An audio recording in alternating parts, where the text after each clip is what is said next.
यही चल रहा था ना, भी सारा भी चले फिर, पर ऐसे तो होता नहीं, ऐसे दिखता नहीं हमें। तो आज हमने करना था आंसर इसका भी, क्या कहते हैं वशिष्ठ जी।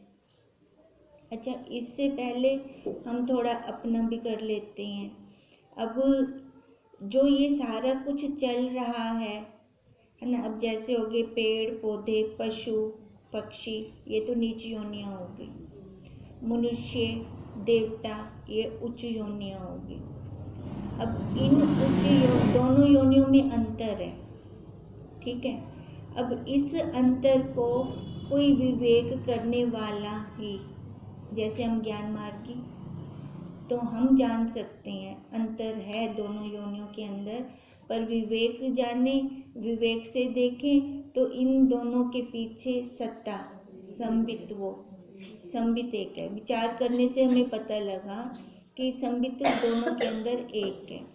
और इस संबित को देखो, वेदांतवादियों ने हमें सिद्धांत से नहीं, खाली व्यवहार से भी बताया कैसे। अब सिद्धांत हो गया कि मैं कह रहा हूँ कि ये ऐसे है, उन्होंने ऐसे थोपा नहीं हमारे ऊपर, व्यवहार में लाकर हमें वेदांतियों ने ये बताया है। अब वो कैसे बताया, व्यवहार से कैसे हमने जाना कि जैसे ये शरीर प्राण है ना, मेन प्राण है। अब जैसे राम जी ने प्रश्न किया, वो जड़ भी चलने चाहिए, हम कहते हैं ना सबके अंदर वो संबित है, संबित तो है। पर अब जैसे ये मेज है, इसको कोई सुख दुख नहीं होता है ना, जड़ है ना, इसको कोई सुख दुख नहीं होता, संबित है। पर सुख दुख नहीं होता, क्यों नहीं होता? क्योंकि इसके अंदर वो सूक्ष्म शरीर नहीं है।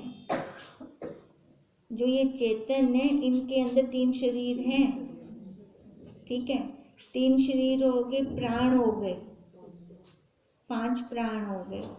पर जो ये जड़ है, ये ऐसा नहीं है ना। इनके पूरा, अब सारा अंतःकरण मनुष्य के अंदर खुला हुआ है, इन जड़ योनियों के अंदर सारा अंतःकरण नहीं खुला हुआ, ये भी फर्क है।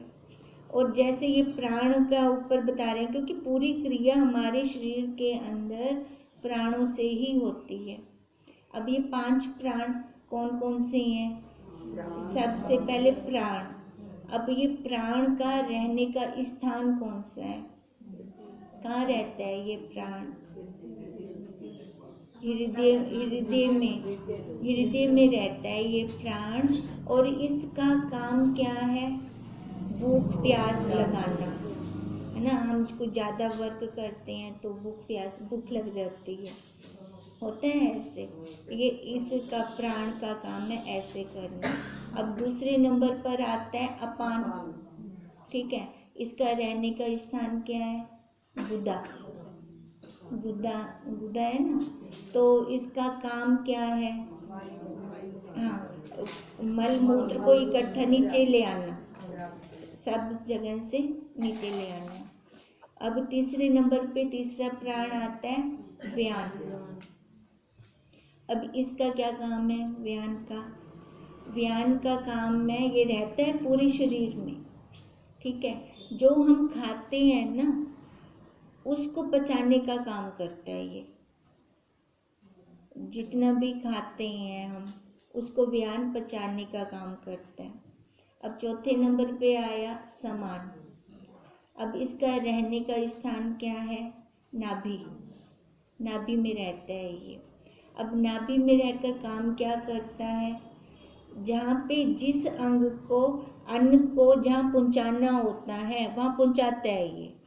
अब मानो कि हाथों से हम काम, कपड़े डंडी मार रहे हैं कपड़ों को, वो पावर हाथों में आ जाएगी, आती है ना पावर, हम करते हैं पर हमें पता नहीं है। अब पैरों से हम तेज चल रहे हैं, या पैरों से ऐसे ऐसे कुछ कपड़ों को जैसे खड़े हो जाते हैं, ऐसे ऐसे करते हैं टब में, तो वो पावर पैरों में पहुंचाता है। वैसे तो नहीं पहुंचाता, जब जरूरत पड़ती है फिर पहुंचाता है। समान का मतलब समान है वो सबके लिए, जिस अंग को जिस चीज़ की जरूरत होती है उसने वहाँ पहुंचाना है उसको, ठीक है, ये हो गया चौथा हमारा स्मान। अब पांचवा हो गया उदान। अब इसका रहने का स्थान क्या है? कंठ। कंठ में रहता है ये, ठीक है। और इसका काम क्या है? श्वास जो हम ले रहे हैं, है ना, श्वास लेने का इसका यही काम ये करवाता है। अब जब कोई जा रहा होता है, अब क्या देखते हैं ना, बस हम श्वास से तक पहुँच गए, आगे हाथ करते हैं, भी श्वास हमदे पे इनके क्या नहीं हमदे पे। धीरे धीरे सारे उसके जैसे प्राण निकलने शुरू होते हैं, प्राण इधर से गए, इधर से गए, इधर से गए, लास्ट प्राण इधर श्वास का होता है ना, उसका हाथ रखते रहते हैं बार बार आगे, भी आ रहे हैं कि नहीं आ रहे, ठीक है। अब ये सारा काम किसके द्वारा हो रहा है? इन सब के पीछे अब पूरे ये प्राण काम कर रहे हैं इस मशीनरी के अंदर, और उन प्राणों का अपना अपना काम है, वो सारे कर रहे हैं, और करवा पीछे रहा है ना, वो संबित वो करवा रही है। अब ये जितने प्राण हैं ये दूसरों में नहीं होते, 5 के 5 प्राण ये खाली ये मनुष्य में ही मिलेंगे, मनुष्य और देवता में। उन्होंने पहले कह दिया कि जो विचार करेगा, जो विवेक करेगा, उसको ही समझ आएगा, वही जान पाएगा, सारे नहीं जान सकते इस अंतर को, ठीक है। अब राम जी का भी प्रश्न यही था, भी जड़ को मैं बोलूं, संबित तो सबके अंदर है संबित सबके अंदर है, ना तो उनके अंदर तीनों शरीर है, ना ये प्राण है, ना पूरा अंतःकरण है। अगर ये सारा कुछ मनुष्य में मिलेगा, देवता में मिलेगा, देवता योनि में, मनुष्य योनि में, तभी वो जान पाते हैं सारा कुछ। और ये जड़ योनियाँ इसलिए नहीं कर सकती, संबित है इनके अंदर, पर ये प्रॉपर नहीं है, इतना जानते हैं ना। राम जी ने कल यही प्रश्न किया था। अब इसको हम शास्त्रीय भाषा में लेते हैं तो हमें और भी जल्दी समझ आएगा फिर। अब इसका क्या उत्तर है?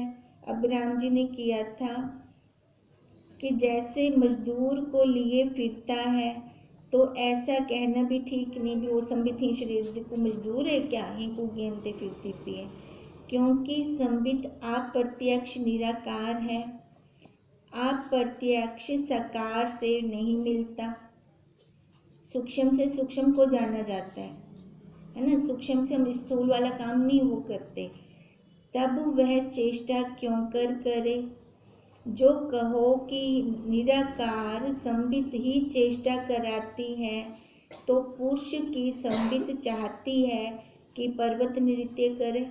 हम तो यही चाहेंगे, बैठे बैठे मेरे हाथ में सारा सामान आ जाए, मैं इच्छा करूं मेरे हाथ में पानी का गिलास आ जाए, उठ के मेरे को जाना ना पड़े, है ना। अब पुरुष की संबित तो यही चाहती है कि पर्वत नृत्य करे, पर वह तो इसका चलाया नहीं चलता, और कहते हैं कि ये पदार्थ उठावे, परंतु वे तो नहीं उठते, क्योंकि पदार्थ साकार हैं और वृत्ति निराकार है। पदार्थ साकार है और वृत्ति निराकार है। इसका क्या उत्तर है? देखो, पदार्थ साकार है और वृत्ति निराकार है ये वृत्ति का ही खेल। जब हमारी वृत्ति गहरे मन में आ जाती है, उस सूक्ष्म में आ जाती है, तो उस सूक्ष्म के साथ हम अगर उनको आज्ञा देते हैं, तो जड़ पदार्थों को आज्ञा देते हैं तो वो भी चलते हैं, पर इतना पहले पुरुषार्थ चाहिए, है ना। अब जैसे लीलाशाह बापू जी ने पेड़ को जला दिया था, हमारे सामने है ना स्पष्ट उदाहरण ये, तो वो जड़ कैसे चला? हमारे कहने से तो चलता नहीं। मतलब इतना पहले सूक्ष्म में चाहिए, हमें इतनी एकाग्रता चाहिए, और दूसरा ये भी मैं कह रहा हूँ तो वो चलेगा, मैं आँखा चल से ना चल से संशय भी ना हो गई, है ना। ये संकल्प जिसको बोलते हैं हम अपना, अब वो भी दृढ़ता चाहिए, तब तो ये जड़ भी कहना मानेंगे। ऐसे ये जड़ भी कहना नहीं मानते। अब जैसे ये राम जी प्रश्न कर रहे हैं, तो वो तो साकार पदार्थ हैं, वृत्ति तो निराकार है, इसका क्या उत्तर है? वशिष्ठ जी बोले, हे राम, इस शरीर में एक नाड़ी है, जब वह अवकाश रूपी होती है तब उसमें से प्राण वायु निकलता है। एक नाड़ी है, जब वह अवकाश रूपी होती है।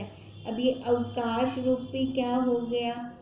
मतलब जब हम उसमें अपना संकल्प दृढ़ कर देते हैं, तो वो संकल्प अपना, जब हम संकल्प करते हैं कि ये चीज़ ऐसे हो जाए, बाहर जाती है वातावरण में, हम कहते हैं ना हम अपना संकल्प छोड़ें, बोलते हैं ऐसे। अब संकल्प छोड़ें तो बाहर छोड़ रही हैं संकल्प, और किसी को पता भी नहीं होता हम क्या संकल्प छोड़ रही हैं, अपना क्या कर रही हैं संकल्प। अब ये वही बात कह रही हैं, जब वह अवकाश रूपी होती है तब उसमें से प्राण वायु निकलता है। अब सारा कुछ हो तो इस शरीर के अंदर प्राणों के द्वारा हो रहा है। बिना प्राण के एक उंगली भी इधर से उधर नहीं कर सकते हम, भले संबित उसकी है ना। अब जैसे हमने प्रधानमंत्री का उदाहरण लिया था, प्रधानमंत्री भले देश को कंट्रोल कर रहा है, पर उसने आगे अपने मंत्री छोड़ रखे हैं। मंत्री ही काम करते हैं सारा, ना कि प्रधानमंत्री करता है। ठीक है। अब ऐसी जो ये प्राण है, ये प्राण मंत्री हैं, प्रधानमंत्री नहीं है। ये प्राण ये काम करते हैं, तब वो प्राण वायु से हमारा संकल्प बाहर आता है, और जब संकोच रूप होती है तब प्राण वायु भीतर आ जाता है। जैसे हम श्वास ले रहे हैं, छोड़ रहे हैं, कर रही है क्रिया ये। अब जैसे ये क्रिया हो रही है, जैसे लोहार की धोंकनी होती है, वैसे ही इसके भीतर पुरुष बल है, उससे चेष्टा होती है। अब ये सारी चेष्टा कैसे हो रही है? लोहार की धोंकनी बल लेंदा पे ना धोंकनी ते, है ना। अब जैसे हमने समान प्राणवायु का बोला, अब समान उसका हाथों में बल आया, उसने समान करनी है क्रिया। अब धोंकनी धोक रहा है तो प्राणों हाथ में ज़्यादा आ रहे हैं, है ना, अन्न को वो ज़्यादा पहुंचा रहा है हाथों में वो। अब कह रही है जैसे लोहार की धोंकनी होती है, वैसे ही उसके भीतर अब हाथों को जो क्रिया, एक तो प्राण हो गए, प्राण के पीछे वो हो गया मंत्री, प्रधानमंत्री, ठीक है, तभी ये हमारा काम हो पाया। उसके भीतर पुरुष बल है, उससे चेष्टा होती है। राम ने पूछा, हे भगवान, धोंकनी भी तब चलती है जब उसके साथ बल का स्पर्श होता है, मतलब चेतन। अब धोंकनी अपने आप नहीं चलेगी, पीछे चेतन चाहिए। और स्पर्श तब होता है जब प्रत्यक्ष वस्तु होती है। धोंकनी तब प्रत्यक्ष दिखती पिए। अब उसके पीछे वो जो बल लग रहा है वो भी प्रत्यक्ष दिखे। अब राम जी ये प्रश्न कर रही हैं, पर चेतनता तो निराकार है, वो बल दिखता है? नहीं, बल नहीं दिखता, है ना। वो तो प्राण आ गए ना, समान प्राण आ गया ना इसके अंदर, उससे चेष्टा हुई ना वहाँ पर। उसको स्पर्श क्यों कर कहिए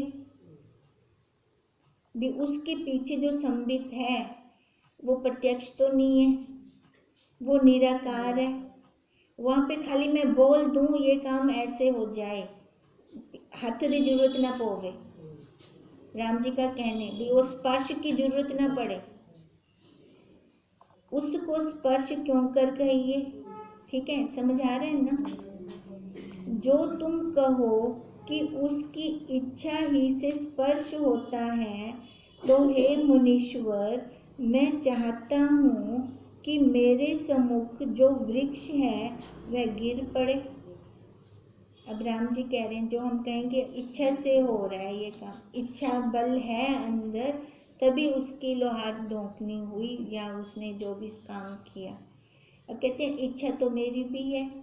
अब सामने मेरे को पेड़ दिख रहा है, अब मैं चाहता हूँ ये पेड़ नीचे गिर जाए, पर ऐसा तो होता नहीं।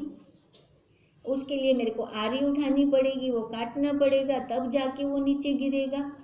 इच्छा से तो काम नहीं होता। पर वह तो नहीं गिरता, क्योंकि इच्छा निराकार है। खाली इच्छा करने वाली थोड़ी थी वैसे।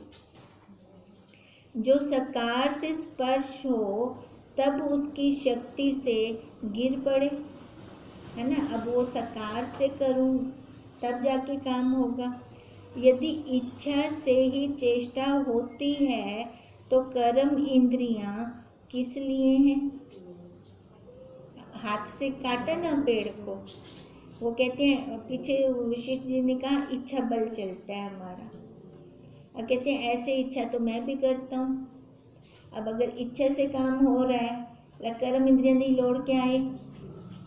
कर्म इंद्रियां नहीं चाहिए हमें। इच्छा ही से जगत की चेष्टा हो जाए, फिर खाली इच्छा करने से मैं कहूँ मेरा ये काम हो जाए ऐसे, है ना। कर्म इंद्रियों से हमें कुछ करना ना पड़े। भूख लगी है, रोटी अपने आप आ जाए, इच्छा हो रही है, वो कर्म इंद्रियों से बनानी ना पड़े हमें।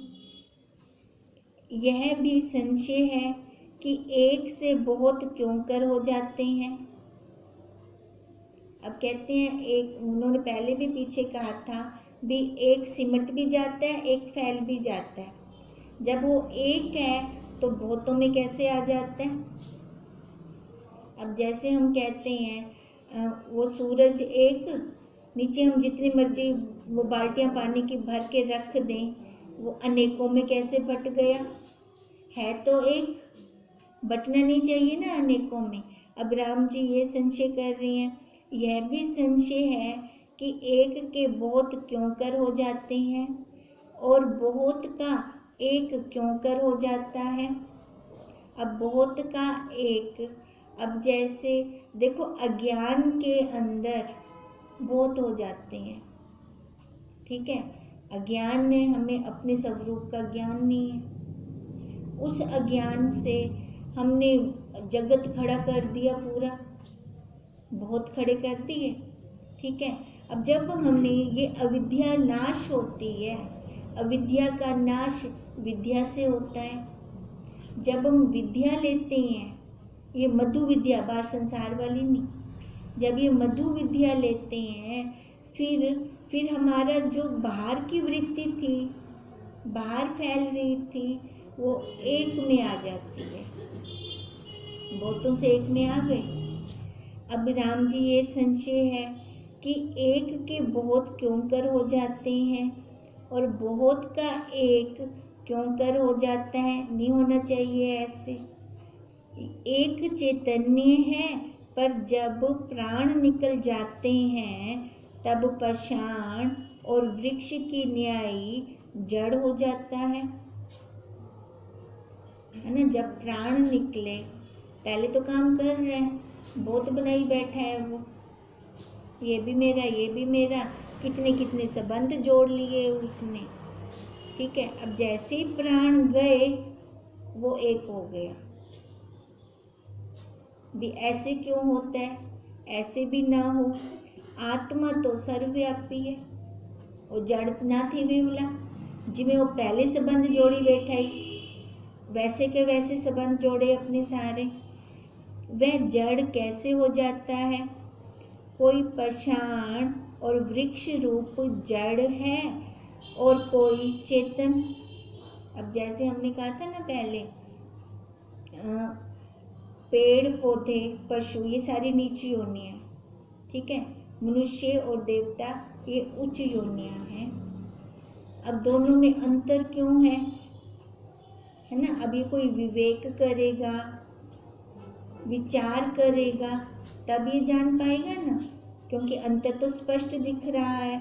अच्छा, अंतर दिखते हुए भी दोनों के पीछे वो सत्ता एक है, संबित एक है।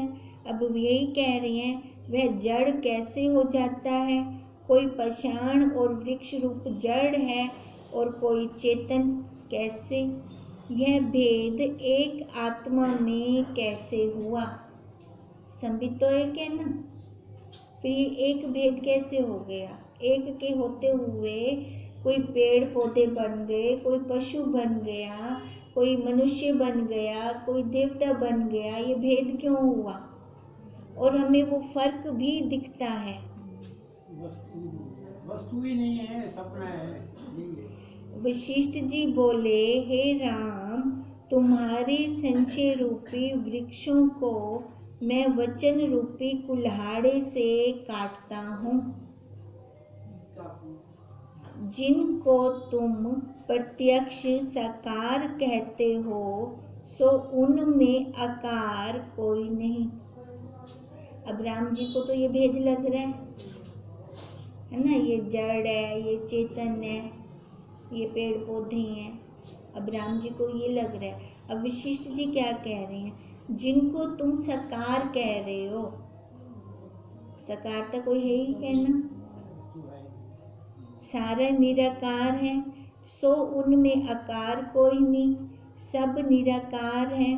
वह शुद्ध आत्मा अद्वैत सत्ता ही इस प्रकार होकर भासित होती है वो शुद्ध आत्मा। अब जैसे इसका उदाहरण हम लेते हैं स्वप्न का। स्वप्न के अंदर सारे आकार हैं, साकार, पर है नहीं, है पर है नहीं। कैसे? जागने के बाद। हाँ, जागने के बाद है नहीं।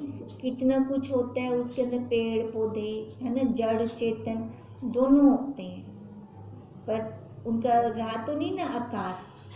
पर हमने तो आकार वाले देखे थे, पर वो आकार रहा नहीं। अब ऐसी वशिष्ठ जी कह रहे हैं कि आकार तो किसी का है ही नहीं, सब निराकार हैं।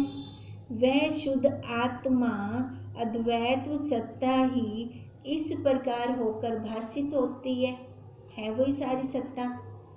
ये आकार कुछ बने नहीं। जैसे स्वप्न नगर में जो आकार दिखते हैं वे सब आकाश निराकार हैं, वो सारे आकार निराकार हैं स्वप्न के अंदर। वैसे ही ये आकार भी जो कुछ तुमको दिखते हैं सब निराकार हैं। अब जैसे बच्चा परछाई देख रहा है, हम देखो पहले शब्द बोल रहे हैं परछाई है वो, परछाई का क्या वजूद? अब परछाई के अंदर उसको बेताल दिख रहा है, डर रहा है वो वहाँ से, पर हमें पता है परछाई का कुछ वजूद है क्या? ना, परछाई का कोई वजूद नहीं है, पर वो डर रहा है। डर क्यों रहा है? सत्य मान रहा है, सत्य मान रहा है, अविद्या है उसको।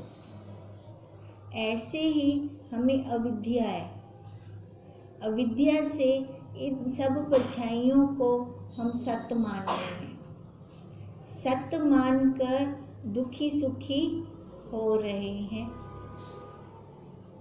वैसे ही ये आकार भी जो तुमको दिखते हैं सब निराकार हैं। स्वप्न में जो पर्वत दिखते हैं वे किसके आश्रय होते हैं? और देह आदिक भी दिखते हैं तो वो भी किसके आश्रय हैं?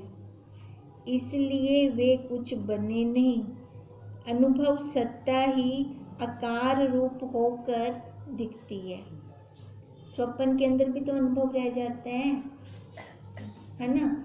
जागृत में भी हम अनुभव ले रहे हैं, सारा ही अनुभव ले रहे हैं। स्वप्न वाले अनुभव को हम बहुत जल्दी झूठा कह देते हैं, पर ये जागृत वाले अनुभव को हम झूठा नहीं कहते, इसको सत्य मान लेते हैं, जबकि है ये भी झूठ, है ना। वैसे ही इसे भी जाने फिर, जैसे स्वप्न वाले आकार को हमने झूठ जाना, अनुभव रहा हमें पर हमने झूठ जाना, ऐसे ही इस जागृत में भी हमें अनुभव हैं, सबके सब संबंधों से अनुभव है। अब हर संबंध से अनुभव तो हो गया, अब अनुभव होने के बाद हम उसको झूठ क्यों नहीं कह रहे? लव थी फांसी क्यों लटकी, पीएस वही क्यों रुकी खड़ी है? मिल जाते हैं, मिल जाते हैं ना। फिर क्यों मिल रही हैं? जब स्वप्न के आकार को मैंने मिंट नहीं लगाया, है ना, स्वप्न में किसी ने मेरे को दुख दिया, सुख दिया, मैंने मिंट नहीं लगाया जागते हुए, जागने की देरी थी बस। उसके बाद मैंने झूठ कह दिया, झूठ है ये तो, मिथ्या है। रहा तो नहीं, आकार था ना उसमें, पर रहा नहीं वो। अब ऐसे ही जागृत में हर संबंध से अनुभूति मिल गई।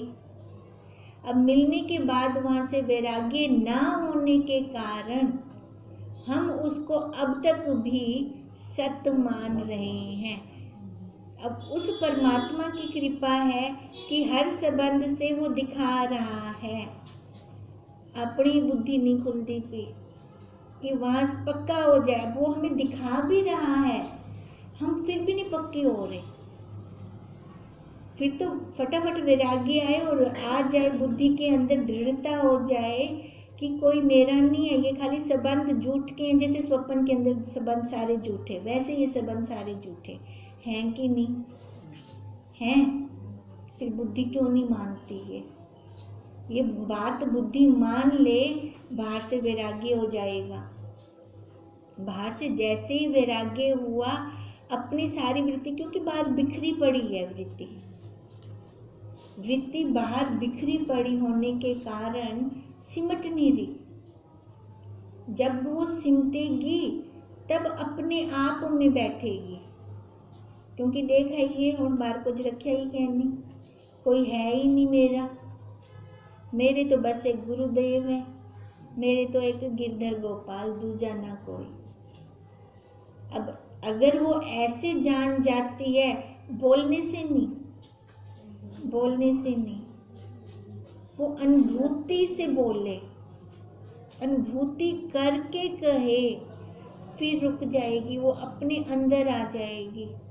क्योंकि उसने अपना अंश अंदर छिपा रखा है। भी तो अपने कढ़ जिन्ना भी कढ़ सकते, उनके नाल एकमिक थी।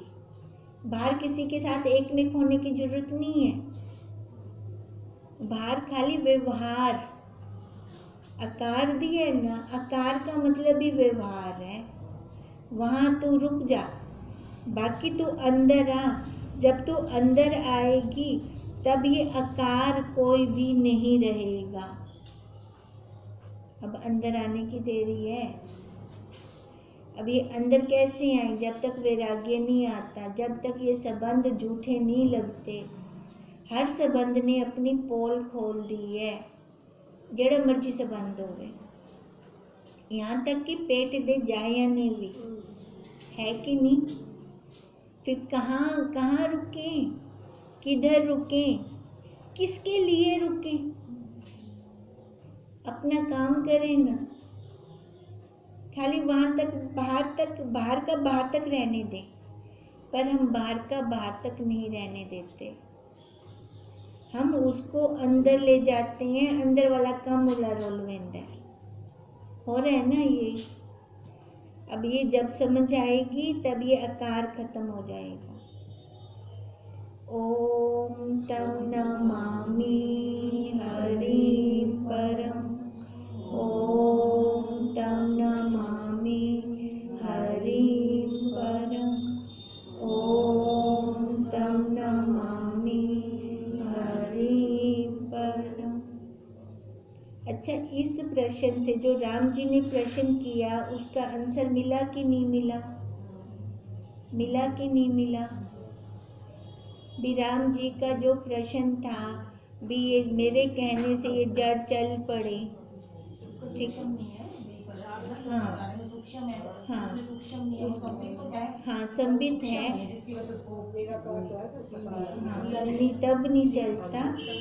हाँ, प्राणों को इसलिए हमने खोला था आज कि उनके अंदर पूरे नहीं है ना। और मनुष्य के अंदर तीनों शरीर है, इधर जड़ के अंदर तीनों शरीर नहीं है, जहाँ वो सूक्ष्म हो, ठीक है। सूक्ष्म ना होने के कारण वो नहीं चलते, या उसके अंदर जो उनको ऑर्डर दे रहा है जड़ को चलने के लिए, वो इतना ज़्यादा समर्थ हो, ठीक है। हाँ, तब वो जड़ चलेगा। उसकी समर्थता चाहिए, फिर खुद की समर्थता चाहिए। खुद की समर्था के लिए बाहर से वृत्ति कट के अंदर की तरफ चाहिए, तब जाकर वो अपना काम बनेगा। राम जी का प्रश्न समझ हो गया ना, क्लियर हो गया।